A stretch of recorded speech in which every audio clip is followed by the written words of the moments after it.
주제 1부터 한번 시작을 해보겠습니다. 1 더하기는 2부터.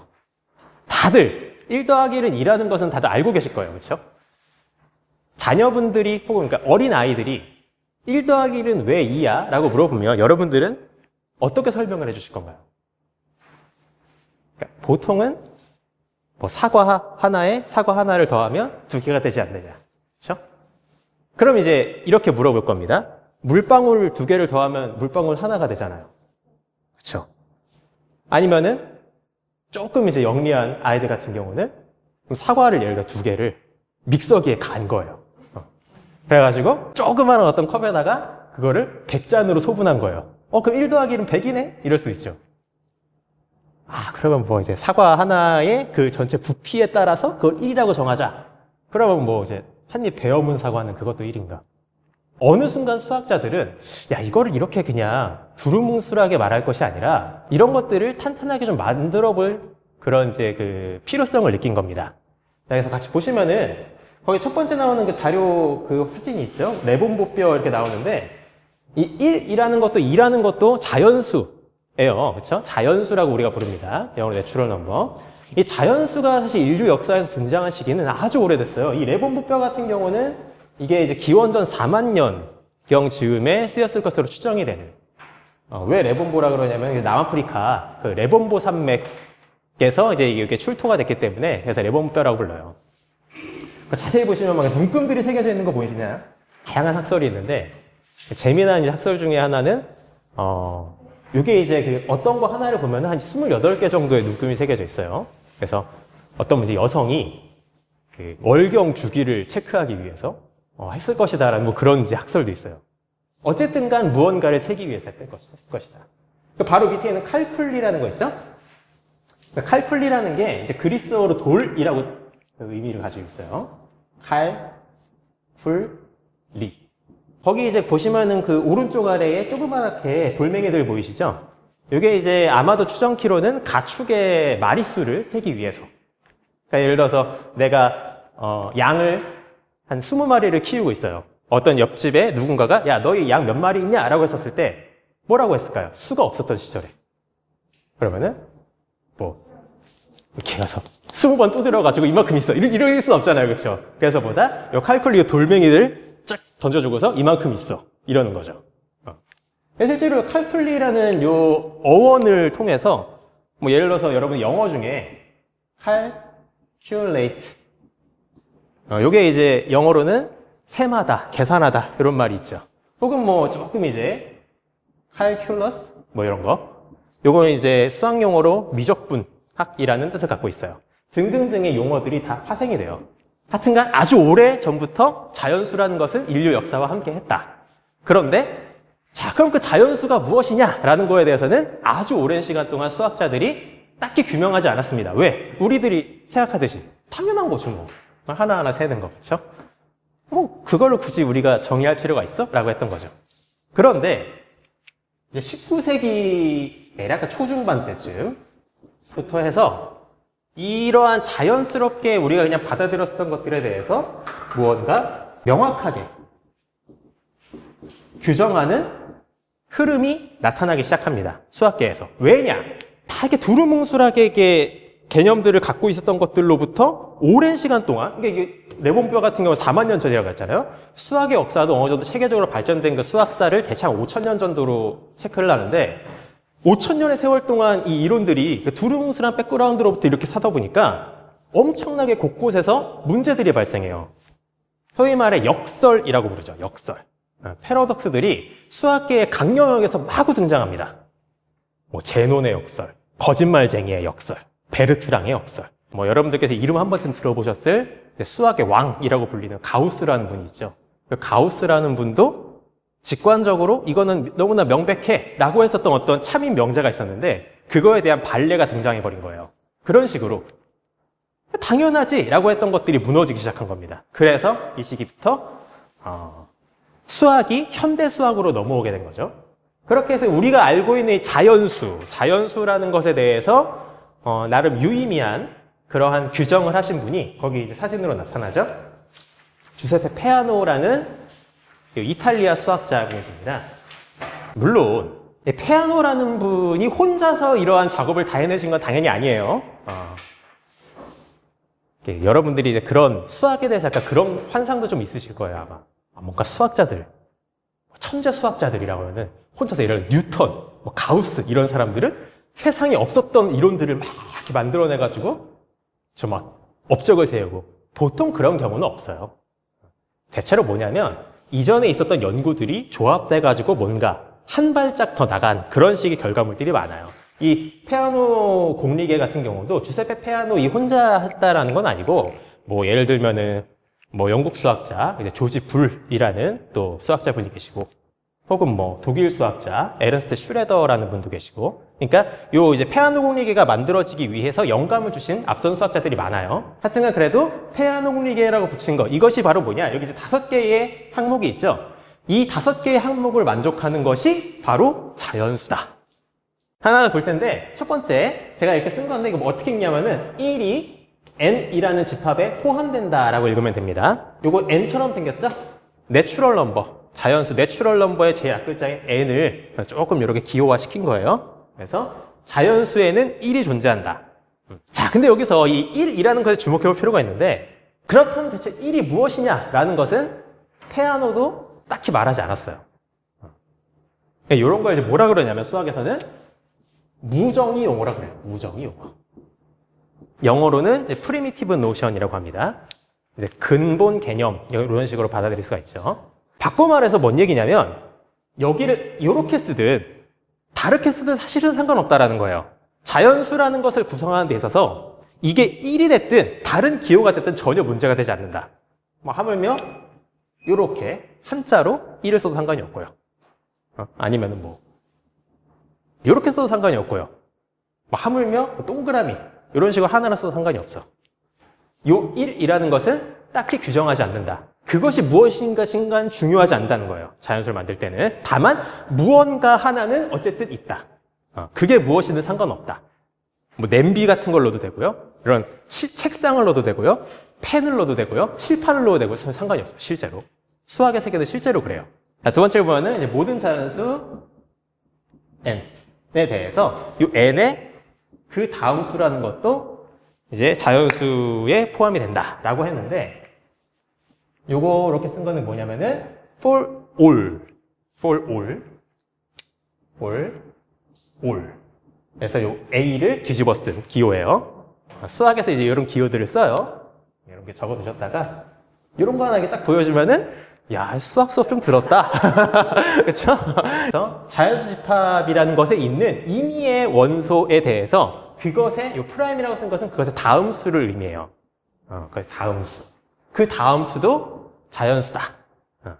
요것도 요 그 다음 수라는 것도 요것도 마찬가지로 무정의 용어예요. 그 다음이라는 것에 대해서 딱히 규정하지 않았어요. 필요가 없다. 그런 걸 규정할 필요가 없다라는 거예요. 아마 조금 무책임하다라고 느낄 수도 있어요. 무정의 용어라는 것에 대해서. 어감도 좀 그렇죠. 정의하지 않는다. 수학자들 이거 두루뭉술하네. 뭐 여전히 뭐 허술한데? 라고 생각할 수 있는데 좀 이유가 있어요. 이런 무정의 용어를 설정하는 이유는. 예를 들자면 삼각형이 있다고 합시다. 삼각형. 세모. 자녀분이 삼각형이 뭐야? 라고 물어봤을 때 뭐라고 할까요? 세모난 거. 그럼 세모난 건 뭐야? 이렇게 했죠. 그렇죠? 수학적으로 삼각형의 정의는 뭐냐면 세 개의 점과 세 개의 선분으로 이루어진 다각형이라고 정의를 해요. 수학에서는. 자, 그럼 봅시다. 이 삼각형을 정의하기 위해서 우리는 점이라고 하는 수학 용어가 필요해요. 그리고 선분이라고 하는 용어도 필요해요. 그렇죠? 그리고 다각형이라고 하는 용어도 필요해요. 그럼 다각형은 또 뭐야? 실제로 이제 다각형이라는 것을 수학에서는 뭐라고 정의를 하느냐? 한 평면 위에 연속되어진 선분들로 이루어진 경로라고 정의를 해요. 굳이 적으실 필요는 없어요. 그러면 또 뭐, 경로는 또 뭐야? 유한계는 또 뭐야? 평면은 뭐야? 그러니까 하나의 용어의 정의를 하자면 이 용어의 정의를 하기 위해선 필연적으로 또 다른 용어의 정의가 필요하다는 거죠. 또 얘를 정의하기 위해선 또 뭔가 또 다른 용어의 정의가 필요해요. 늘 이렇다라는 거죠. 언제까지 할 거냐? 그렇죠? 끝도 없겠죠? 그러니까 어느 순간 수학자들은 뭐다?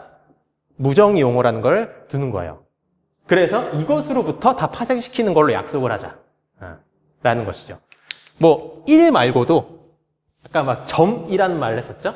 그 점이라고 하는 것도 우리는 이제 그냥 딱 점 찍으면 이게 점 아니야 라고 하겠지만 수학에서는 점이라는 것을 정의하지 않아요. 점 대신에 냄비가 들어가도 상관없고 칠판이 들어가도 상관없어요. 이런 식의 이제 수업이에요. 이게 이제 많이 다르죠? 우리가 학창시절에 막 문제집 풀고 했었던 그 수학이랑 확실히 느낌이 다르죠? 그렇죠? 자, 이제 세 번째 거를 같이 볼 텐데요. 임의의 자연수, 이 자연수 집합이 있는 것에 n에 대해서 이것의 다음 수는 1이 될 수 없다. 이것은 무슨 말일까요? 조금 어려워 보이지만 한번 생각해 보면은 요 1이라는 것은 모든 자연수들 중에서 가장 앞에 있는 거라는 의미죠. 그쵸? 이 n''이라는 것은 얘가 될 수 없다는 것은 얘보다 앞서 있는 n이라는 게 존재하지 않는다. 1은 최소 원소다라는 것을 이 3번째 공리에서 규정을 해주는 것이죠. 이 하나하나의 문장을 선별해내는데 얼마나 많은 고민을 했을까요? 그렇죠? 자, 네 번째 거는 임의의 두 자연수 n과 m에 대해서 만약에 n''과 m''이 같으면 n과 m은 같다 라고 이제 쓸 수 있는데 얘의 다음수가 같다 라고 한다면 필연적으로 요 n과 m은 같아야 한다라는 거예요. 어렵죠? 왜 페아노는 요거를 자연수의 정의에 넣었을까? 자, 앞에 봐봅시다. 만약에 1이라는 우리가 최소 원소를 놨어요. 그리고 이것의 다음 수인 1'을 놓을 건데 이제 우리는 1'을 2라고 정의를 해보도록 합시다. 우리한테 익숙한 기호로 해보자고요. 사실 동그라미라고 해도 상관없고 별이라고 해도 상관이 없어요. 이거는. 근데 우리가 2라고 해봅시다. 이것의 다음 수를 또 있겠죠? 이것의 조항에서 이것의 다음 수가 있는데 이것의 다음 수를 다시 2라고 해볼게요. 요 앞에 3개까지만 봤었을 때 이것이 우리는 자연수 체계다라고 해서 무리가 있을까? 보세요. 1이라는 거 있죠? 모든 자연수에 대해서 그것의 다음 것이 다 정의가 되죠? 다음 거. 세 번째 걸 보면은 1은 그 앞에 있는 거 없죠? 이것만으로도 3번까지가 만족이 돼요. 그러면은 이게 자연수야 라고 하면은 좀 우리의 상식과 어긋나 버리죠. 얘가 뭐예요 이제? 만약에 어떤 두 개의 다음 수가 같다라고 한다면 그러면 얘랑 얘는 같아야 한다. 근데 얘는 지금 다르잖아요. 그러니까 요 네 번째에 의해서 이런 일은 발생하지 않게 돼요. 그래서 이 4번에 의해서 자연수가 순환될 일은 발생하지 않습니다. 무한히 계속 가게 되는 거예요. 자, 5번째가 제일 어려워요. 이것만 넘기면 우린 자연수에 대한 이해가 끝나요. 자, 봅시다. S라는 어떤 집합이 있어요. 그 S라는 집합 안에는 1이 있답니다. 그리고 이건 그리고라는 의미예요. 그리고 and예요, and. 그리고 요 S라는 집합 안에 임의의 원소에 대해서 그것의 다음 수도 여기에 있어요. 요거를 만족하는 S라는 집합 안에는 항상 자연수라는 집합이 포함이 된다라는 거예요. 어렵죠? 자, 이게 뭔 내용인지 보면요. 결국 이러한 S라는 집합이 규정이 되면은 자연수는 항상 포함된다라는 건 바꿔 말해서 이 자연수라는 우리가 흔히 자연수라고 부르는 것은 이러한 S 중에 가장 작은 집합이라는 거예요. 자연수라는 집합이 있으면 항상 이 S라는 집합 안에 포함이 된다라는 거예요. 어떤 집합이 있는데 0.5라는 게 있고요. 1이 있고요. 1.5도 있고요. 2도 있고요. 2.5도 있고요. 3도 있고요. 3.5도 있고요. 4도 있고요. 이렇게 되는 이러한 어떤 것이 있다고 해보죠. 이것은 자연수일까요? 우리가 알고 있는 상식에서 자연수는 아니죠. 근데 마찬가지로 4번까지로 우리가 보면은 전혀 문제되지 않아요. 선생님, 이건 1의 앞에 있는 거 아닙니까? 얘는 왜 독단적인 거죠? 이렇게. 그러니까 이건 거예요. 1부터 나아가는 어떠한 것들이 있고 또 다른 무언가를 세팅해버린 거죠. 그게 뭐 동그라미가 될 수도 있고요. 그래놓고 이렇게 묶어버린 거예요. 이 묶은 것을 S라고 설정해버린 겁니다. 그럼 이것은 우리가 알고 있는 자연수가 아니라는 거죠. 뭔가 쓸데없는 게 같이 껴들어 버렸다. 어쨌든 우리가 원하는 이 자연수라는 것은 이렇게 만들 수 있는 모든 것 중에서 가장 작은 거다. 여기에 뭐 세모라는 게 또 등장해가지고 해도 포함이 되겠고 별이라는 게 등장해서 해도 포함이 되겠고 어쨌든간 뭐가 덕지덕지 붙는다 해도 얘는 항상 포함된다. 그 말은 바꿔보다 요 4번까지 만족하는 것 중에서 가장 작게 구성할 수 있는 것이 그것이 바로 자연수다라고 규정을 해주는 거예요. 그래서 우리가 알고 있는 이 최소원소 1이라는 것을 정해줄 뿐만 아니라 이걸로부터 파생되는 다른 수 외에 다른 것들이 끼어들 여지를 얘가 막아줍니다. 자, 한 번만 다시 생각해 볼게요. 일단 자연수라는 건 뭐였어요? 1이라는 게 있어요. 그게 1이라고 하든 뭐 한일자로 쓰든 기억이라고 쓰든 별이라고 쓰든 상관없어요. 어쨌든 무언가 하나가 있어요. 그리고 그걸로부터 계속 그 다음 수라는 게 파생이 돼요. 잖아요. 그리고 그 파생되는 것은 다시 순환하지 않아요. 계속 무한히 나아가요. 그렇죠? 거기다가 뭐다? 이걸로부터 파생되는 거 외에 다른 것으로부터 파생되는 것은 자연수라고 취급하지 않아요. 괜찮아요? 그것이 바로 뭐다? 자연수다라는 거죠. 기원전 4만 년 때부터 혹은 더 그 전부터 쓰고 있었을지도 모른 우리가 그동안 익히 쓰고 있었던 자연수의 수학적인 정의입니다. 같다. 대체 같다는 게 뭘까요? 같다. 우리 일상용어로도 이게 똑같아. 그럼 그 똑같다는 게 뭘까요? 그렇죠. 참 말하기 어렵죠? 수학자들은 같다라는 거에 대해서도 명쾌한 정의를 했다는 거죠. 이렇게 같이 보시면은 이상하지만 수학에서 흔히 이 등호, 이걸 이제 등호라고 부르죠. 이 등호라는 것은 동치관계 중에서 이제 수적인 동치관계를 표현하는 기호입니다. 수라는 것은 우리가 알고 있는 넘버. 결국 중요한 건 동치관계예요. 반사성. 두 번째로 대칭성. 세 번째로 추이성을 만족하는 관계가 동치관계다라고 수학자들은 정의를 했다는 것이죠. 문제 하나하나 같이 볼 텐데요. 반사성이라는 건 자기 자신에 대한 이야기입니다. 자, 여기다 N이라고 썼나요? A라고 썼나요? 사실 뭐라고 해도 상관없어요. A가 A랑 관계한다. 그걸 이제 반사성이라 그래요. 두 번째로 써놓고 할게요. 대칭성이라는 것은 A가 B에 관계하면 B도 A에 관계한다 라는 게 대칭성이고요. 추이성은 A가 B에 관계하고 B가 C에 관계하면 A는 C에 관계한다 라는 거예요. 이 세 개의 성질을 만족하는 것이 바로 같다라는 것이죠. 그래서 말이죠. 등호라는 것은 수적인 동치관계인데 우리가 흔히 같다라고 하는 모든 것은 진짜 알고 보면 다 이것에 속해요.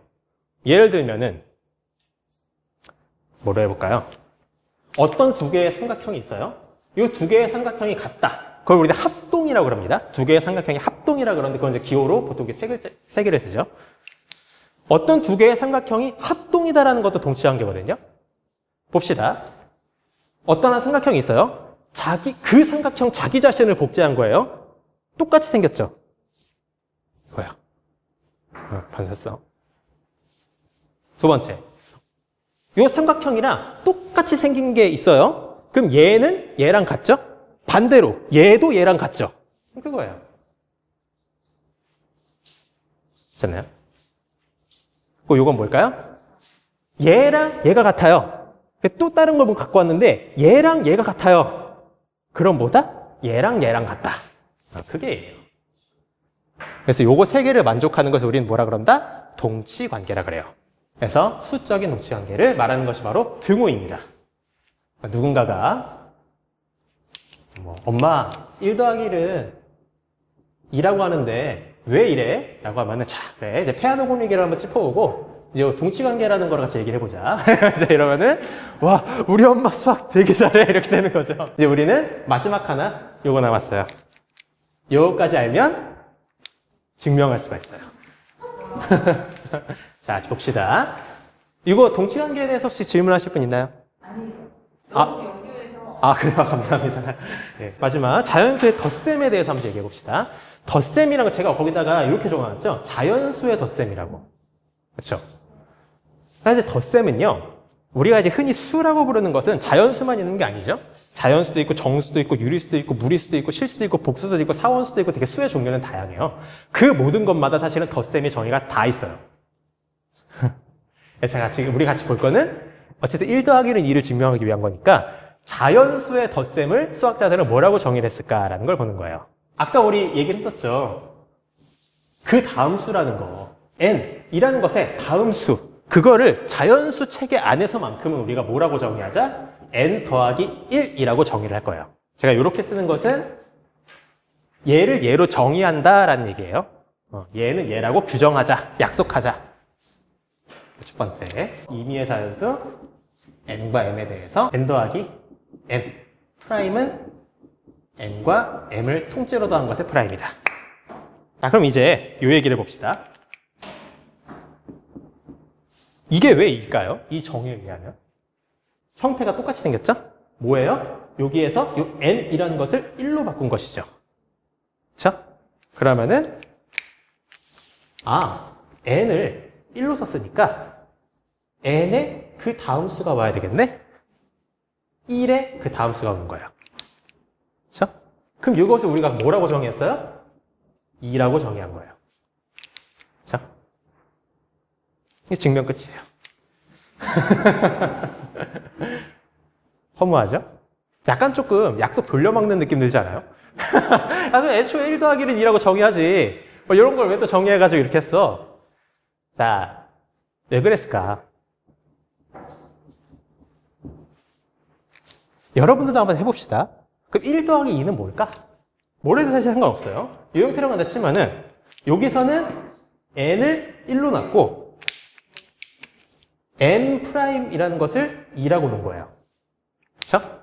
그러면은 요대로라면 얘는 뭐가 되느냐? 1은 이렇게 1 그리고 더하기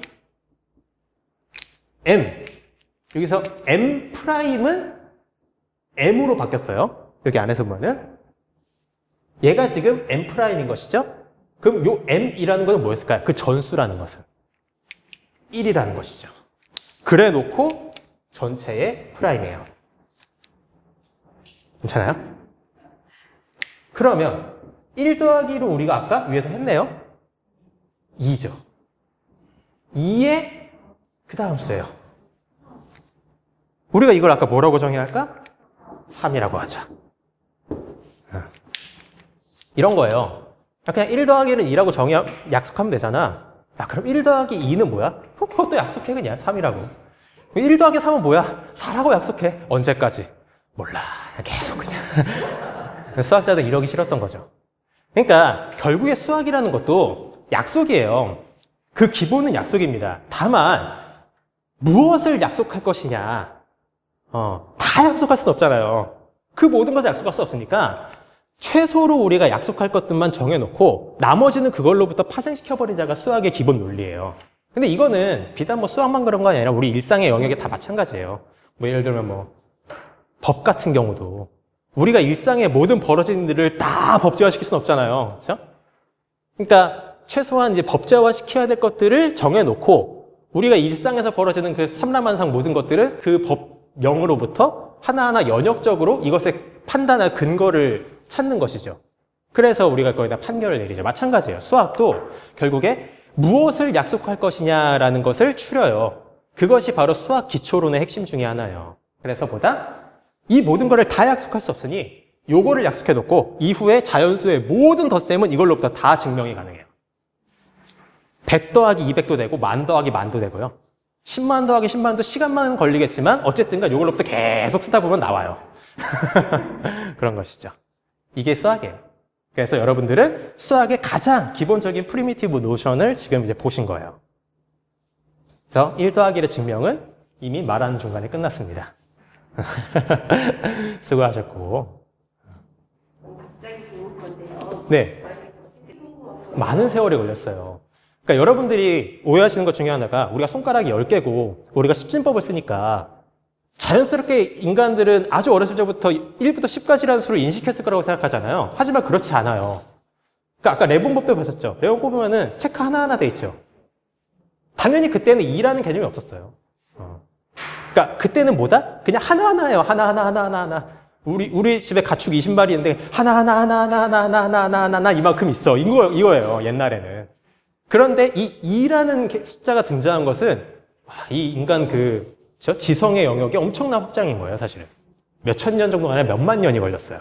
대충 이제 그런 이제 고차원적인 수 있죠? 1에서 벗어난 2라든지 3이라든지 이런 식의 표기가 등장한 거는 3000년, 기원전 3000년쯤이라고 봐요. 메소포타미아 문명. 거기에서 쐐기 문자라는 게 있죠, 쐐기 문자. 또 질문 있으신가요? 괜찮아요? 이렇게 하면 우리는 드디어 첫 번째 주제가 넘어갑니다. 1 더하기는 2라는 것을 우리는 이제 보면서 뭐다? 우리가 그동안 자연수라고 부르는 것을 수학자들은 어떻게 정의를 했을까? 거기에 수학자들의 무수한 고뇌를 여러분들은 몇천 년간의 고뇌를 지금 딱 몇십 분 만에 집약하신 거예요. 이제 우리는 자연수에 대해서 여태까지 얘기했으니까 이제 정수에 대해서 한번 얘기를 해볼 거예요. 음수. 인류 역사에서 음수가 언제 등장했을까? 이제 그 음수라는 게 처음 서양에 소개가 된 것은 14세기쯤으로 봅니다. 동양에서 사실은 수학이 융성하게 이렇게 발전을 했고 서양은 흔히 중세 암흑기라고 그러죠. 그래서 서양에서는 동양에서 이슬람 문화권을 거쳐서 수입해오는 그런 분위기가 르네상스 그 이후로까지도 어느 정도 진행이 돼요. 그래서 이 이슬람권을 통해서 음수라는 개념이 14세기 즈음에 이제 소개가 됐는데 서양 수학자들은 이 말이 안 돼. 음수 마이너스 1이 어딨어. 사실 이슬람 수학자들도 이 음수에 대해서 부정했어요. 이런 이제 수학 역사 같은 거는 제가 나중에 제일 마지막 강의 5강 때 제가 동양 수학, 서양 수학에 대해서도 한번 쫙 훑어드릴 거예요. 되게 재밌을 거예요, 이것도. 하여튼간 중요한 건 뭐다? 그럼 대체 왜 이렇게 오랫동안 걸렸느냐? 그 이유는 음수라는 것을 우리가 실제로 대응시켜 볼 만한 현실의 사례를 찾기가 어려웠던 거예요. 자연수는 직관적으로 완벽하잖아요. 하나하나 세다 보니까. 펜이 예를 들어 2개가 있어요. 자, 이것은 2야. 이것은 2야. 우리가 약속을 했어요. 하나 덜었어요. 이것은 1이야. 이거 더 덜었어요. 0이야. 또 이제 0이라는 개념은 사실은 되게 혁신적인 개념인데 잠깐만, 뭘 또 덜까? 여기서 못 덜어요. 그렇죠? 그러니까 음수라는 개념은 태생부터 모순적인 개념이다. 그래서 음수라는 개념을 수학자는 받아들이지 않았던 거예요. 그러다가 오일러라는 수학계의 성인이 계십니다.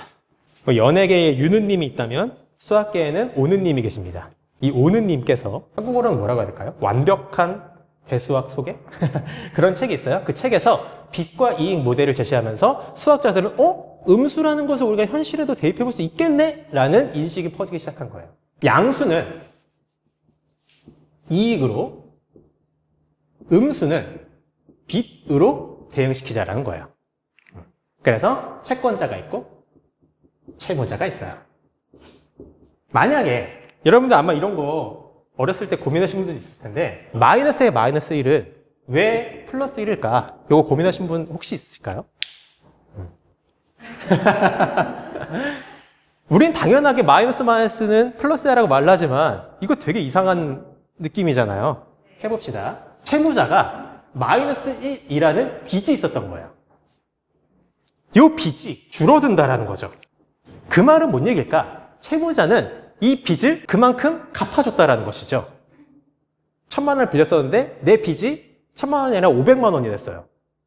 아주 선량한 채권자라서 그냥 한 게 아니라 갚았다라는 얘기예요. 그럼 채권자 입장에서는 500만 원이 플러스가 된 거죠. 그거예요. 그래서 뭐다? 마이너스 1은 플러스 1과 같다라는 거예요. 물론 이제 오일러만 이런 시도를 했던 건 아니고요. 비슷한 그 시기에 다른 수학자들도 뭐 예를 들면은 수학자 맥클로린이라는 분도 그분도 이제 요 빛과 이익 모델을 나름대로의 저서로 했었는데 다만 이 오느님의 파워가 워낙 지대했기 때문에 그런데 이 빛과 이익 모델로도 요거는 조금 설명하기가 어렵거든요. 이런 거.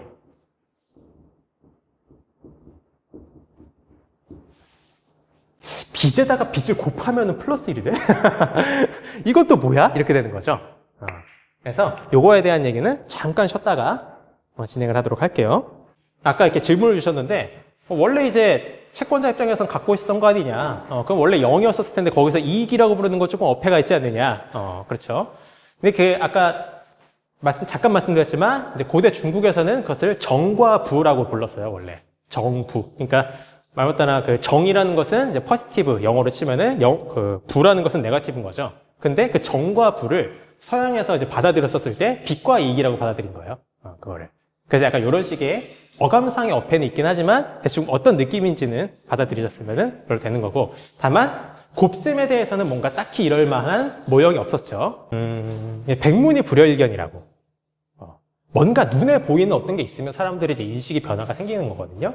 거기 제가 이제 그 두 분의 수학자를, 한 분은 물리학자예요. 위에 있는 존 월리스라든지, 그 밑에 있는 이분은 이제 그 프로이센의 물리학자시죠. 파레나이트. 파레나이트 어서 들어봤지 않았나요? 화씨. 예, 그렇죠. 화씨 온도. 그 화씨가 이분이잖아요. 중국어 그 한자에서 뭐라고 했었더라? 화륜해든가? 우리나라에서는 화씨, 섭씨는 건 셀시우스. 앞에 있는 존 얼리스라든지, 여기 제가 올리지 않았지만, 말고도 뭐, 존 네이피어라는 또 위대한 수학자가 있어요. 네이피어라는 수학자도, 얘기를 했는데, 수직선이라는 것이 등장하죠, 수직선.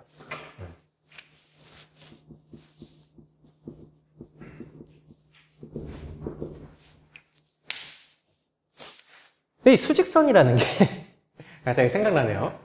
옛날에 제가 유튜브 채널 하고 있는데, 유튜브 채널에서 제가 수직선이라고 하면 이걸 말해요. 가운데 이제 0이 있고,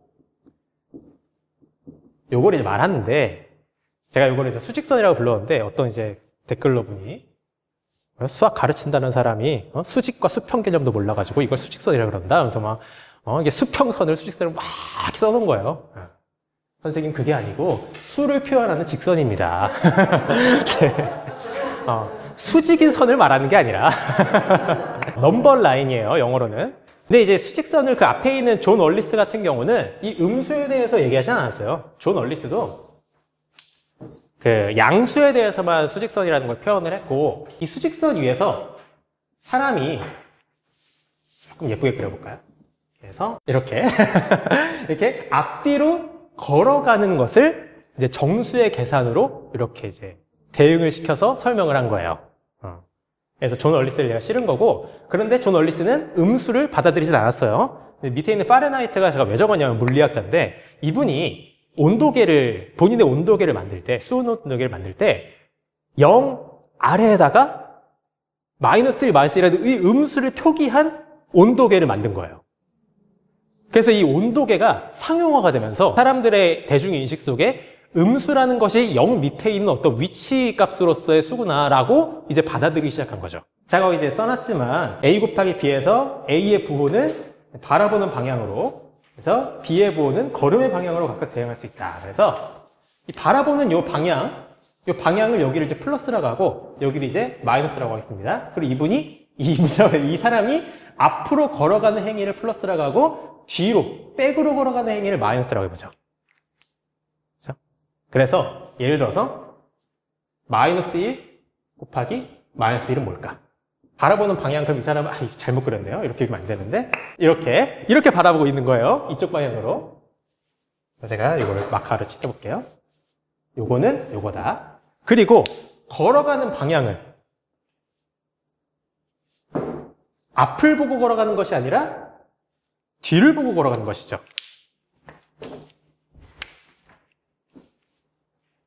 괜찮아요? 수직선에 음수 방향을 바라봐요. 그려놓고 뒷걸음질하는 거예요. 그러면 결과는 뭐가 돼요? 양수값이 나오는 것이죠. 근데 물론 이제 요거를 더 명확하게 하면 예를 들어 이런 거죠. 그러면은 마이너스죠. 그러면은 플러스 방향인데 2를 3번만큼 간다라는 거예요. 그래서 6이 나오는 거죠. 그러니까 이제 곱셈이라는 것은 덧셈의 누적연산으로 볼 수 있으니까 사실은 더하기로 보는 거예요. 근데 이렇게 하기 시작하면은 그럼 선생님 루트 2 곱하기 이거 뭐예요? 할 말이 애매하죠, 그렇죠? 네, 하여튼간 오늘은 이 정도로 네. 근데 수직선을 누가 발명했느냐, 요 완벽한 형태를 발명한 사람은 특정하기 어렵습니다. 워낙 오랜 시간 동안 산발적으로 이런저런 사람들이 저마다의 모델을 다 냈기 때문에 이걸 어떻게 하나 딱 특정하기 어려운데, 제가 거기에 이제 해놓은 존 월리스 그리고 파레나이트 정도를 기억하시면은 여러분들은 이 정도면 됐다. 질문 없으세요? 네. 그러면 이제 우리는 조금 더 어려운 주제로 가보죠. 파생 주제로서 I는 실제로 존재할까? 그러니까 애초에 의문이라고 말씀드렸어요. 수라는 것은 현실에 존재하지 않아요. 다만 수라는 것을 우리가 현실의 무언가로 뭔가 좀 대응해보고 싶다. 내 눈에 보이는 무언가로 대응해보고 싶다라는 거죠. 보면은 제곱해서 음수가 되는 수에 대한 기록으로부터 허수 개념이라는 게 등장했다. 이게 이제 그 제곱해서 음수가 되는 수에 대한 기록은 고대 그리스에 헤론이라는 수학자가 있습니다. 헤론이라는 분이 남겼어요. 그분이 사셨던 연대가 1세기예요, 1세기. 이미 그 시기에서부터 이 허수라는 개념이 등장했다는 거예요. 그래서 여러분들 생각했을 때 실수도 어려운데요, 그렇죠? 허수라는 건 대체 뭐야 이거? 근데 이미 2000년 전에 2000년 전에 이미 얘기했다는 거죠. 당연히 수학계에서도 이 허수라는 것을 받아들이는데 엄청난 시간이 걸렸죠. 그러다가 이제 허수가 언제 본격적으로 이제 다뤄지기 시작을 하냐면 방정식이라는 개념이죠. 방정식에서 3차 방정식에 대한 연구가 한창 이루어지던 그 시기에 이 I라는 게 등장합니다. 여러분들이 제가 이게 쓰는 거는 뭐 꼭 알아들으시지 않으셔도 상관없어요. 이제 뭐 곧 중학교 때 이런 거를 배워요. 혹시 기억하시는 분 있을까요?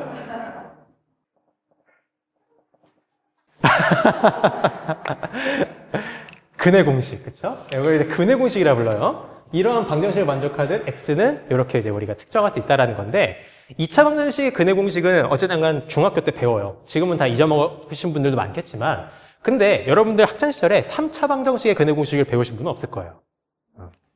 3차 방정식. 요거를 만족하는 x는 뭐냐?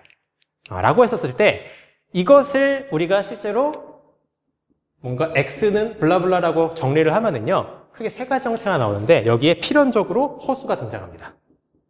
여기에. 그러니까 놀랍죠? 여기에 허수 없는데.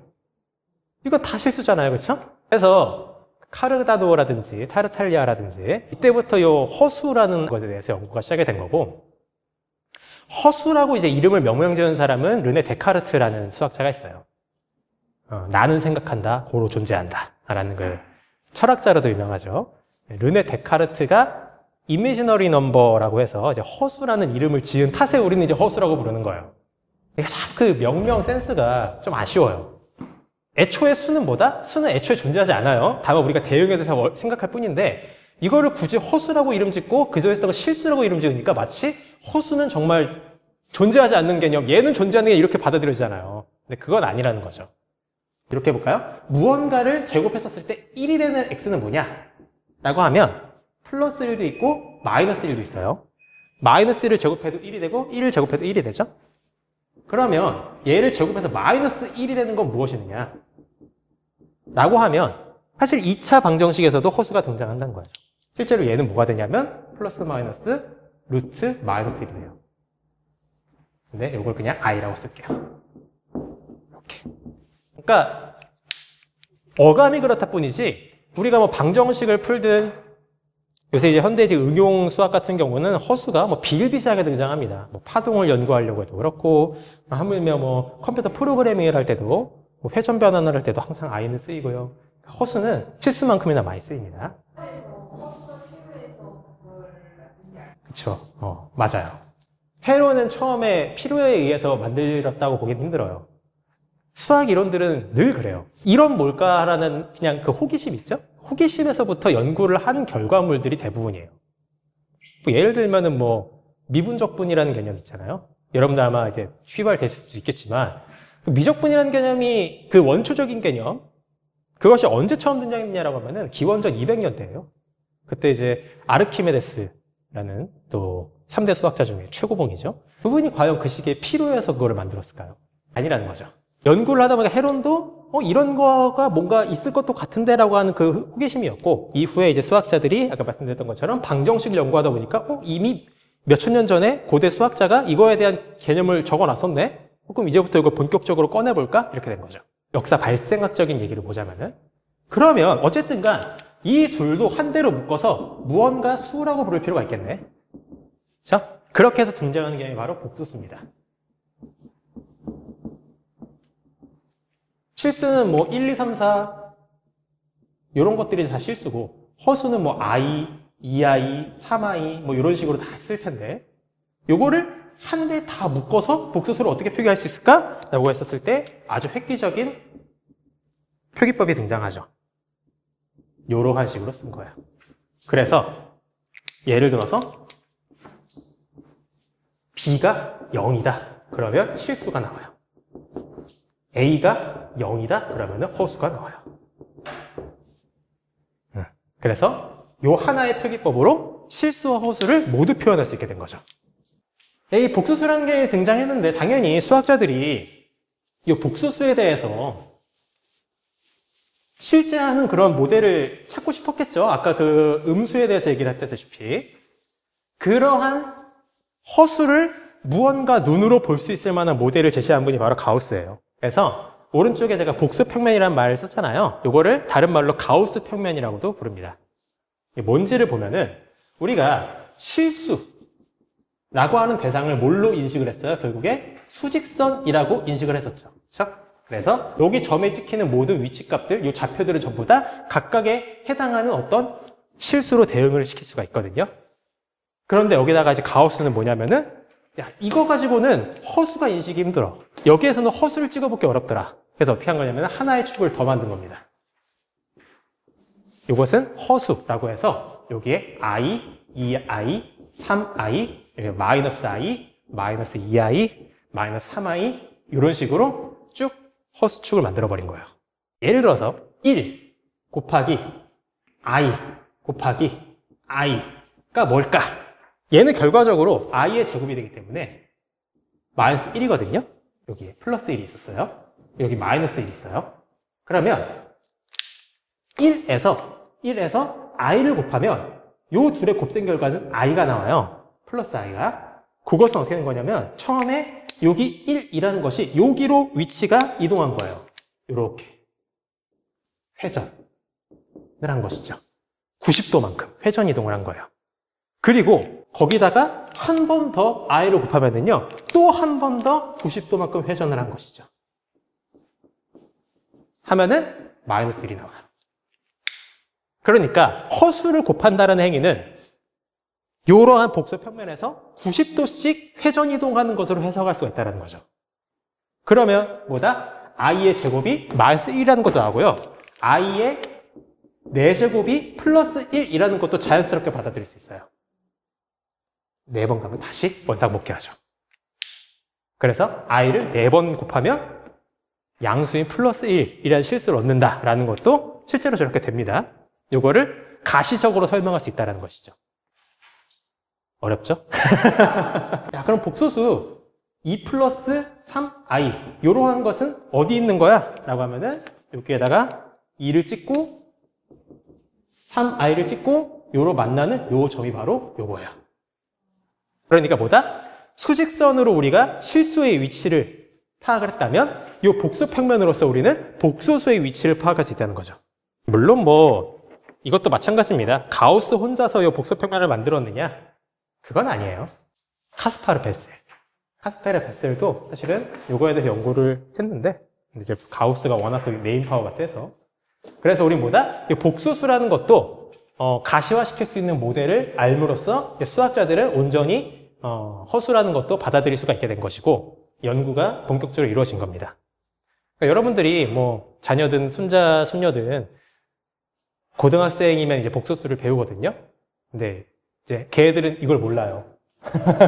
여러분들이 봐봐라. 그래서 그렇게 그려놓고서 요거는 실수, 요거는 허수야 이러면서 너가 알고 있는 1 플러스 I는 여기 있어. 이렇게 딱 해주면은 와! 이렇게 되는 것이죠. 질문 있습니까? 2 곱하기 3i요? 가능하죠. 2는 어디 있었어요? 여기 있었죠? 그렇죠? 그러면 3i를 곱한다는 것은 일단 2랑 3의 곱은 6이잖아요. 근데 i를 곱했잖아요. 이거 어디 있겠어요? 90도만큼 회전시키면서 6의 위치 저기 가서 6i가 찍히는 것이죠. 그러니까 요 둘의 절대적인 값의 크기는 6이고 i가 곱해졌으니까 90도 회전시켜서 요 결과는 6i다. 혹시 주제, 질문 있으신 분? 실제로 이 주제는요, 인터넷에 여러분들이 0.999만 쳐도 무수히 많은 게시물이 나올 겁니다. 계속 시간 지날 때마다 끊임없이 나오는 주제예요. 왜냐하면 이게 너무나도 직관적으로는 잘 와닿지 않기 때문에. 어쨌든요, 수학에서는 이 0.999의 무한 소수를 1이라고 얘기를 합니다. 그런데 우리가 직관적으로 생각해봤을 때 어때요? 이게 왠지 더 작을 것 같다는 거죠. 그렇죠? 아무리 9를 붙여도 1은 아니지 않아? 우리가 이것부터 좀 생각해 보겠어요. 얘가 과연 수일까부터. 의문을 품어볼 만하죠. 야, 이게 왜 수야? 그냥 뭔가 어쨌든 끝없이 나아가는 어떤 무언가 아니야? 그런데 그렇게 말하기에는 이미 알려져 있는 무한소수의 사례가 너무 많아요. 예를 들면은 원주율 파이 같은 거. 0.14, 1, 5, 9, 2, 6, 5, 3 하고 쭉 나오는 그런 이제 무한소수예요. 이것도. 루트 2 같은 거. 1.414. 무한히 가는 무한소수예요. 등등등등등. 많아요. 근데 이것들도 우리가 충분히 다 수라고 부르잖아요. 그렇죠? 그럼 얘를 수라고 안 부를 이유가 전혀 없거든요. 여기서 좀 뭔가 캥기는 게 있으신 분?잖아요. 그럼 얘가 수라는 것은 받아들일 수 있겠어요? 분명하게 이 원주율 파이라는 것은 고정값이에요. 이 지름의 길이가 1일 때 이 둘레의 길이가 바로 파이거든요. 이게 바로 원주율이에요. 원의 둘레의 길이의 비율인 거예요. 얘가 1일 때 이 둘레의 길이가 대충 3.1416으로 무한히 나아가는 소수라는 거죠. 고정값인 것이죠. 길이는 유한하잖아요. 이거 잘라가지고 펼쳐보면 길이 나오잖아요. 그래서 얘도 결국에 무언가 고정값이긴 할 텐데 다만 그것이 1이냐라는 것에 이제 관건인 것이죠. 주제에 대해서는 약간 이해가 되셨나요? 요거에 대한 얘기를 하기 위해서 실수에 대해서 다시 얘기해 볼 필요가 있습니다. 실수. 같이 봅시다. 실수의 정의를 제가 써놨죠? 실수란 무엇이다? 무한소수 형태로 표현할 수 있는 모든 수이다. 자, 우리가 소수 형식이라고 부르는 게 있죠. 소수. 소수. 소수라는 것은 블라블라블라 점 블라블라로 표현하는 그러한 수 형식을 말해요. 이 소수는 뭐 유한소수라는 것은 언젠가 가다가 끊기는 거, 또 끊기는 거 유한소수라고 그러고, 무한소수는 아까 우리가 봤다시피 무한히 이어지는 것을 무한소수라고 그래요. 그런데 사실 유한소수도 무한소수가 될 수 있어요. 이렇게 하면 되죠. 뭐 예를 들어 0.1이 있습니다. 이건 유한소수죠. 여기다 끝에 0을 계속 붙이면 돼요. 그러면 이것은 무한소수가 되는 것이죠. 그래서 사실은 소수는 다 무한소수가 가능합니다. 그래서 다시 봅시다. 실수라는 것은 뭐다? 어쨌든 무한소수 형식으로 표현할 수 있는 모든 수를 실수라고 규정을 합니다. 그게 실제로 실수의 수학적인 정의 중에 하나예요. 요게. 결국에 뭐다? 0.999 무한히 가는 요 무한소수도 어쨌든 실수라는 얘기인 것이죠. 실수에는 유리수도 있고요. 무리수도 있어요. 무리수라는 것은 루트 2, 루트 3 이런 것들이 이제 무리수예요. 원주율 파이라든지 이런 게 다 무리수입니다. 유리수는 우리가 흔히 알고 있는 뭐 1, 2 혹은 뭐 3분의 1 뭐 이런 것들 다 이제 유리수예요. 그러면 0.999 얘는 유리수일까요? 무리수일까요? 저열쌤이 만약 있었다면 제가 물어보려고 그랬어요. 유리수가 무엇이냐? 예를 들어 중학교 때에는 유리수를 뭐라고 배우냐면 분수라고 배워요. 그러니까 어떤 두 개의 정수에 대해서 n분의 n 형식으로 표현할 수 있는 것을 유리수라고 배우거든요. 근데 결론적으로 이 유리수는 수학적으로 어떻게도 정의할 수 있냐면 순환소수라고 정의할 수 있습니다. 그리고 그에 대비해서 무리수는 비순환소수라고 정의할 수가 있어요. 즉, 다시 정리해 보겠습니다. 실수라는 건 뭐다? 무한소수 형태로 표현할 수 있는 모든 수는 다 실수입니다. 우리가 1이라는 자연수가 이것도 실수예요. 왜 실수냐? 1.00000000 하면 무한소수거든요. 그렇죠? 그래서 실수예요. 어쨌든 그렇게 표현할 수 있는 모든 것은 다 실수인데, 그랬었을 때 이 무한이 나아가는 것이 어떠한 패턴을 갖고 반복적으로 순환하느냐, 아니면은 어떠한 일정한 패턴 없이 무작위로 숫자가 막 그 차이인 거예요. 그러면 이게 실제로 순환소수가 되느냐, 이것도 얘기하려면 할 말이 많죠. 얘기할까요? 얘기할까요, 말까요? 그래도 한번 좀 듣고 싶다 하시는 분 손 이렇게 들어주시면은, 그래요. 과반수가 넘네요. 대단하십니다. 유리수라는 것은 뭐다? 분수 형식이다. 주의하셔야 될 것은 이 m과 n은 정수입니다. 그리고 m은 0이면 안 돼요. 분모가 0이면 안 돼요. 그리고 예를 들어서 별이라고 해봅시다. 0분의 1을. 그러면 양변에다가 0을 곱해봅시다. 2는 별 곱하기 0이죠. 그러면 별 곱하기 0은 0이 돼버려요. 그러면 2는 0이다. 박살납니다. 하여튼간 그래서 분모가 0인 것은 제외를 시켜야 돼요. 그랬었을 때 7분의 1이 대표적으로 많이 예시를 드는 사례예요. 7분의 1을 실제로 소수로 계산을 해봅시다. 그러면 1을 7로 나누면 되겠죠? 그러면 0.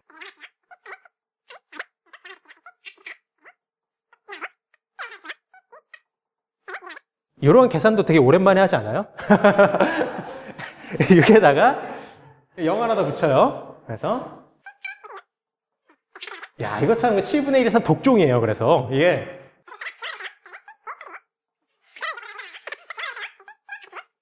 뭔가 이 패턴이 끝도 없이 이어질 것 같죠? 자, 근데 이게 다음에 뭐가 나옵니까? 1이 나와요. 그럼 뭐가 시작돼요? 자, 이게 나오는 거죠. 등장해버렸죠. 그런데 생각해 봅시다. 제가 지금 1 나누기 7을 했잖아요. 그렇죠? 나누는 수가 7이라고 해버리면 요거 나머지가 3, 2, 6, 4, 5, 1 이렇게 나왔잖아요. 7분의 1이 독종인 이유는 7보다 작은 1, 2, 3, 4, 5, 6이 다 등장했기 때문이거든요. 만약에 나누는 것을 8로 나눴다고 해봅시다. 그러면 이 나머지의 종류는 아무리 많아봐야 7개입니다. 7로 나눴었을 때 나머지들을 가다 보면은 어느 순간 앞에서 등장했던 나머지가 다시 등장할 수밖에 없어요. 얘는 1부터 6까지가 나머지로 나올 수가 있는데 1이랑 6을 하나씩 다 썼다 치더라도 7번째 자리에서는 필연적으로 앞에 썼던 1부터 6 중에 하나가 다시 등장해버려요. 그러면 그 순간 반복이 됩니다. 이걸 이제 수학적으로 조금 어려운 용어를 쓰자면 비둘기집 원리라고 이제 불러요. 그래서 비둘기의 마리수보다 비둘기의 뭐라고 하죠? 비둘기집 수가 적으면 반드시 겹치는 게 발생할 수밖에 없다. 그걸 이제 비둘기집 원리라고 부르는데 그 원리를 가지고 증명을 하는 거거든요. 결국 뭐다? 우리가 분수 형태로 표현하는 것은 필연적으로 순환할 수밖에 없다. 라는 것이죠. 참, 이게 수학의 논리가 재밌죠. 이게 하려면은 요거는 지금 우리가 방금 봤죠? 요것도 얘기를 하긴 해야 되는데 요것도 제가 말한 김에 빠르게 말씀드릴게요. 요거 지워도 되나요? 뭐 이렇게 해볼까요? 0.1123424234234 이런 식으로 간다 해봅시다. 그래서 우린 이렇게 어떠한 반복되는 어떤 패턴이 있으면 이런 식으로도 표기를 하거든요. 0.11에 234에서 위에다 땡땡 이렇게 찍어요. 그러면은 요 234라는 여기까지가 이후로 반복된다라는 패턴이거든요. 요거 하나 제가 딱 보여드리면 모든 순환소수는 다 분수가 될 수 있겠네라고 아실 거예요. 같이 볼게요. 일단 얘를요 여기다가 곱하기 100을 합시다. 100을 하면은 얘는 요 앞에 있는 요 두 개 순환하지 않았던 거가 앞으로 빠져나와요. 11.234, 234, 234 이렇게 돼요. 자, 여기서 곱하기 1000을 해야 되겠네요. 1000을 해주면 그러면 11234.234, 234 이렇게 되겠죠. 자, 상당히 큰 수가 나왔는데 어쨌든간 얘에서 이제 얘를 빼줍시다. 이거 다 지워지겠죠? 그러면은 1, 1, 2, 3, 4 빼기 11이 돼요. 얘는 1, 1, 2, 2, 3이 되겠네요. 그쵸? 뭐다? 얘가 얘다. 얘는 뭐였는데? 99900. 그쵸? X. 그럼 99900X가 얘네. 따라서 X는 99900분의 1, 1, 2, 3이 됩니다. 얘가 바로 X예요. X가 뭐였습니까? 얘입니다. 괜찮아요?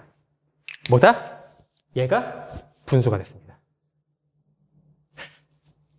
그러니까 결국에 논리는 뭐냐면 순환소수에서 결국 얘는 순환하는 패턴이 있기 때문에 그 순환하는 패턴만큼을 정수 부분을 올려버려요. 그 다음에 뺄셈을 해버리면은 이 순환 부분 소수가 다 사라지면서 얘가 결국에는 딱 예쁘게 정갈하게 숫자가 분수 형태로 다듬어질 수 있다라는 거예요. 그래서 보다 얘도 오케이다. 그래서 분수와 순환소수는 같다라는 겁니다. 정수분수와. 그럼 이제 우리는 뭐라고 얘기할 수 있어요? 유리수라는 것은 분수이지만 동시에 순환소수입니다. 자, 그러면 다시 봅시다. 실수라는 건 뭐였다? 최초의 실수라는 것은 무한소수 형태로 표현할 수 있는 모든 수. 근데 유리수가 뭐였어요? 유리수는 순환하는 모든 소수. 괜찮아요? 그러면 모든 무한소수에서 순환하는 무한소수를 제거시키면 뭐가 남을까요? 순환하지 않는 비순환소수들이 나오겠죠? 그것이 바로 뭐다? 무리수라는 거예요. 그래서 이제 봅시다. 실수의 정의를 봤는데 이제 실수의 성질이라는 걸 얘기할 텐데요. 아까 수직선이라는 얘기를 했었죠. 이 수직선이라는 건 직선이죠. 선이잖아요. 이 선에는 구멍이 있으면 그거는 하나의 선이라고 볼 수 없죠. 선의 어느 한 부분이 절단이 돼 있어요. 그럼 우리는 이건 두 개의 선이라고 부르지 하나의 선이라고 부르지 않아요. 그렇죠? 요 우리가 직관을 요것도 엄밀하게 하려면 얘기할 게 많지만 그러면 이 실수 체계라는 것은 수직선에다가 우리가 대응시킬 수 있다고 그랬어요. 그럼 이 실수라는 것도 결국 뭐다? 어느 점을 포인트를 찍는다 하더라도 항상 그에 대응하는 어떠한 수가 결정이 된다라는 게 실수의 중요한 성질입니다. 이걸 이제 실수의 완비성 혹은 연속성이라 불러요. 쉽게 말해서 완비성은 선에서, 수직선에서 어느 포인트를 찍어도 항상 그에 대응하는 실수가 존재한다는 거가 완비성이에요. 실수의 조밀성이라는 것도 있습니다. 이거는 뭐냐면 조금 달라요, 완비성이랑. 조밀성이라는 것은 어떤 두 개의 실수를 잡아줬는데 이 둘이 달라요. 그러면 뭐 얘가 더 작다고 해봅시다. 그러면 반드시 이 사이에서 또 다른 실수가 등장한다는 것이 조밀성이에요. 즉, 촘촘하게 계속 그 사이사이에 무언가 다른 실수들이 채워진다는 것이죠. 그게 조밀성이거든요. 뭐 예를 들어 이런 거죠. 1이랑 2는 실수입니다. 우리는 이 사이에서 수를 결정할 수 있느냐? 당연하죠. 1.5 같은 거. 자, 그럼 1.5랑 2는 실수입니다. 이 사이에서 1.75 같은 거 만들 수 있겠죠. 계속한다. 그게 이제 실수의 조밀성입니다. 시간이 없어서 다 설명이 어렵지만 유리수라는 거 있죠. 우리가 실수 안에 포함되는 유리수는 조밀성을 갖추지만 유리수는 완비성을 갖추지 못해요. 즉, 완비성이 더 빡센 성질이에요. 0.99 증명 요거 딱 하고 끝내겠습니다. 0.999 무한히 가는 거 요것을 우리가 실수라는 것으로 알 수 있다는 거. 실제로 0.99는 유리수입니다. 왜 유리수일까요? 순환하기 때문입니다. 괜찮아요? 이제 모든 게 다 탁탁탁 느낌이 오시죠? 1이라는 것도 실수입니다. 왜? 1.00000이라고 무한소수 만들어버리면 실수거든요. 그렇죠? 그러면은 만약에 이 둘이 다르다고 합시다. 즉 얘가 작다고 해볼게요. 1 빼기 0.999 무한히 해볼게요. 1 빼기 0.999 무한히 하면은 0.0000으로 무한히 가게 돼요. 괜찮아요? 그러면은 이 0.000000이랑 우리가 0을 비교해 봅시다. 얘가 만약에 크다면 0보다 크고 0.000 무한히 가는 것보다는 작은 무언가가 생겨야 되겠죠. 그렇죠? 이런 거를 여러분들이 만들 수 있는지 생각해 보세요. 0.0000 0이 무한히 나와요. 얘는 0이 끝이 없어요. 무한이라는 것은 끝이 없다는 거예요. 0이 무한히 많아요. 이 뒤에 뭐 1 같은 거 안 나와요. 무한히 많아요. 그러면 이 0.00000이랑 0 사이에 뭔가를 만들 수 있을까요? 네, 그래서 보다 같다는 거야. 그 얘기를 제가 증명 1로 말씀드린 거예요. 이 오른쪽에 있는 것은 제가 아까 그 순환소수의 분수화하면서 한번 설명을 드렸던 거니까 다시 한번 여러분들이 눈으로만 보셔도 복습이 되실 겁니다. 그렇죠? 수고하셨습니다. 같이